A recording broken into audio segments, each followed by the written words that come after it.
Well, it's getting late at night. Is that it?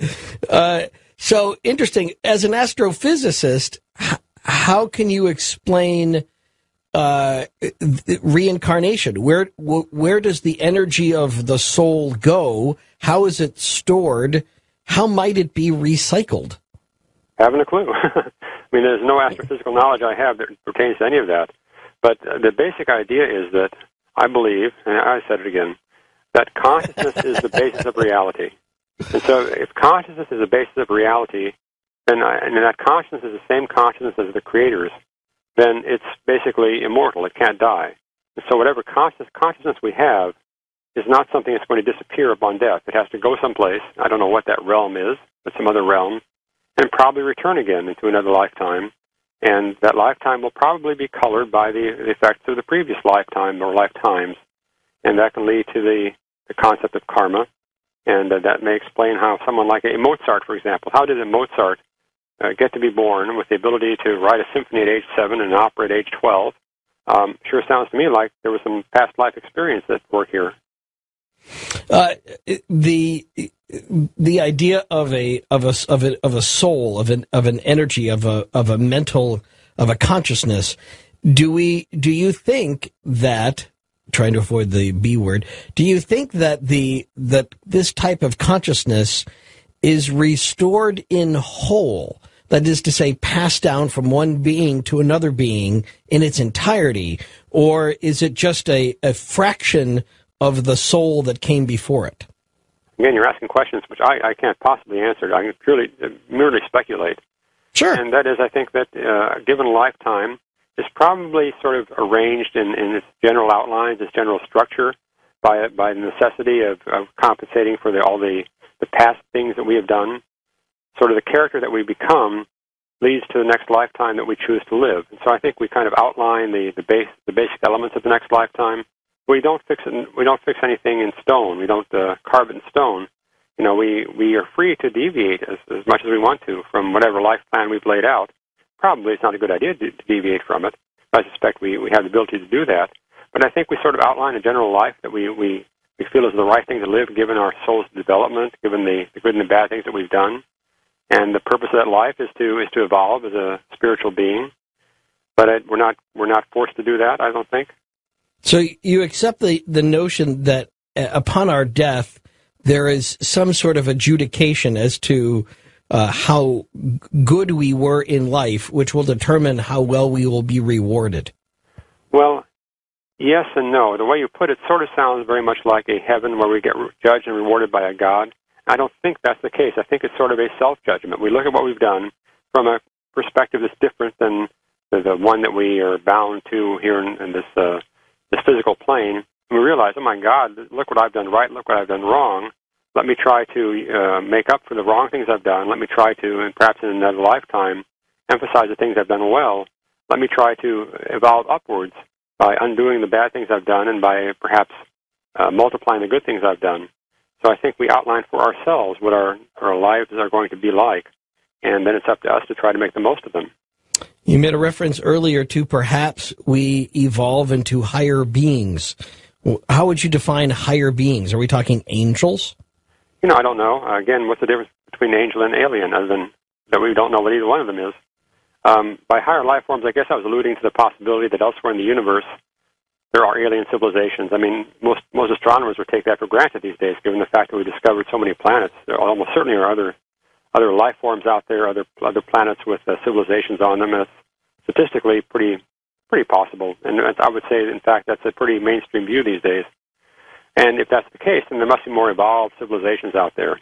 And maybe ultimately our reward is to get to the point where we don't have to come back to this Earth with all of its problems, and we can move on to some other civilization where things are better, where things are more humane, more refined, more evolved.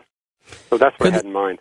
Could the Earth be the recipient of the ill-behaved souls in other universes that have to go back before they can move forward?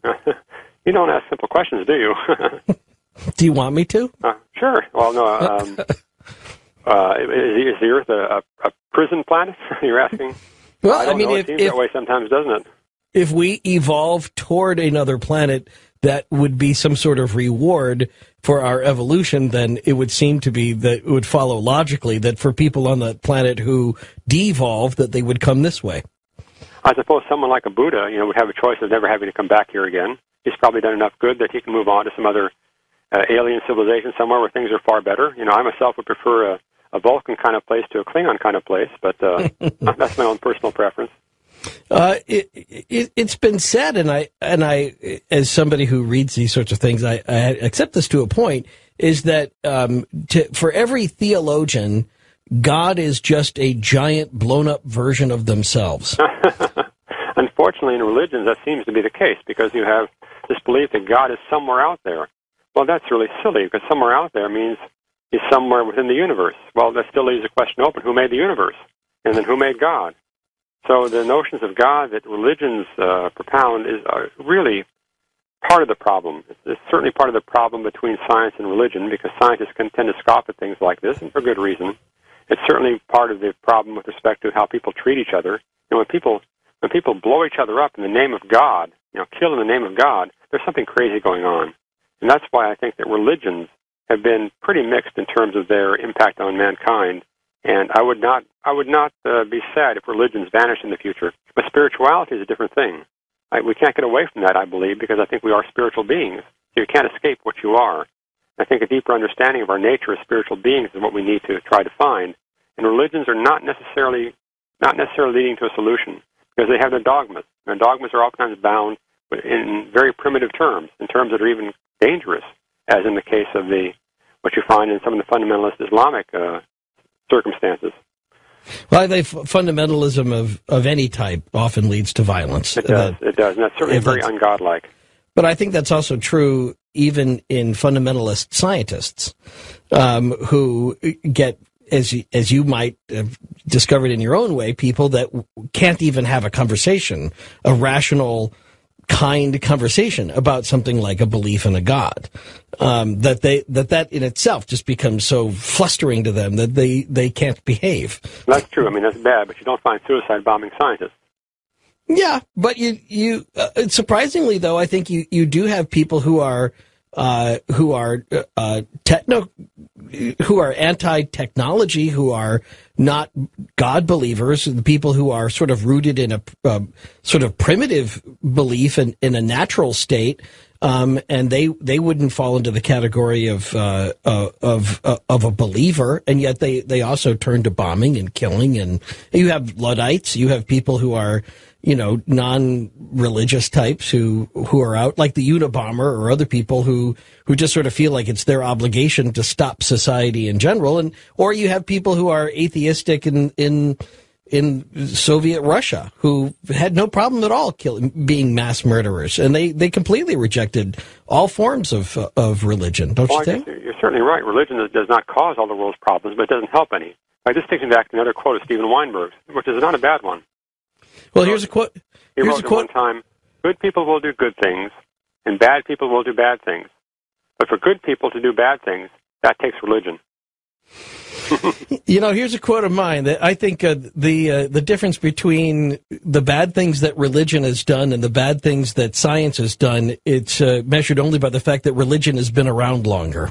Could be. And science hasn't been up enough times at bat yet to be able to have done the same damage that religion has done. Could be. They have enough innings still left ahead that I wouldn't rule that out from science yet. All right, but that does bring me to other aspects of the book and the title there. I want to get to the zero point field. Yes.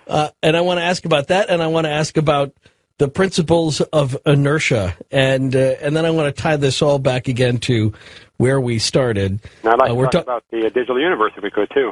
Oh, by all means. Then we'll tack that on for the next hour. It'll be a while before we get to calls, but every time we start a new topic, the phones start ringing. So I know people want to get in on this. The God theory, the universe, 0 point fields, and what's behind it all, plus the digital universe, next on Coast to Coast AM with Dr. Bernard Haisch and Ian Punnett.